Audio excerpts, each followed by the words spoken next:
கரூரில் மாணவர் சேர்க்கை இல்லாததால் 2 அரசு பள்ளிகள் மூடப்பட்டதாக நியூஸ் 18 தமிழ்நாடு செய்தி வெளியிட்ட நிலையில் தொடக்க கல்வி அலுவலர் உத்தரவின் பேரில் 4 மாணவர்கள் மற்றும் 1 ஆசிரியருடன் தற்போது பள்ளி செயல்பட்டு வருகிறது. இது தொடர்பான கூடுதல் விவரங்களை வழங்குவதற்காக இணைக்கிறார் செய்தியாளர் கார்த்திகேயன். விவரங்கள். கரூர் மாவட்டத்தில் 2 அரசு தொடக்க பள்ளி மாணவர்கள் இந்த ஆண்டு சேர்க்கை இல்லாமல் இழுத்து மூடப்பட்டது.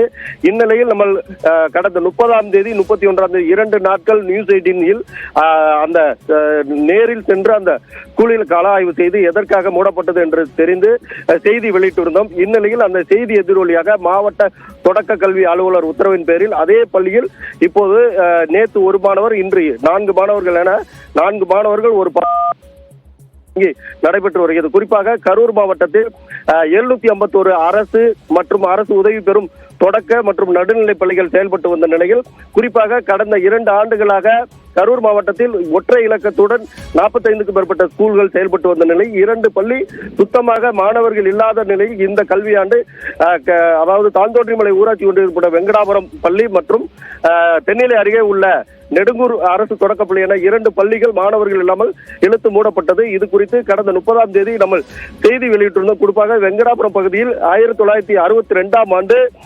நெடுஞ்செழியனால் துவக்கப்பட்ட அந்த பள்ளி கிட்டத்தட்ட 60 ஆண்டுகளாக செயல்பட்டு வந்த நிலையில் தற்போது அந்த பள்ளியில் மாணவர்கள் ஒருவர் கூட சேர்க்கை இல்லை மற்றும் கடந்த ஆண்டு படித்த மாணவர்கள் மாற்றுப்பள்ளிக்கு சென்றதால் மாணவர்கள் இல்லாமல் 2 ஆசிரியருடன் மாற்றுப்பள்ளிக்கு அனுப்பப்பட்டு பள்ளி இழுத்து மூடப்பட்டது.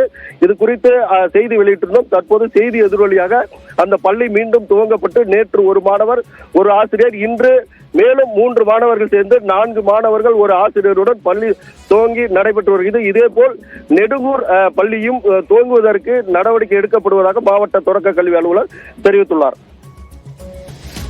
நன்றி கார்த்திகேயன், விரிவான விவரங்களுக்கு.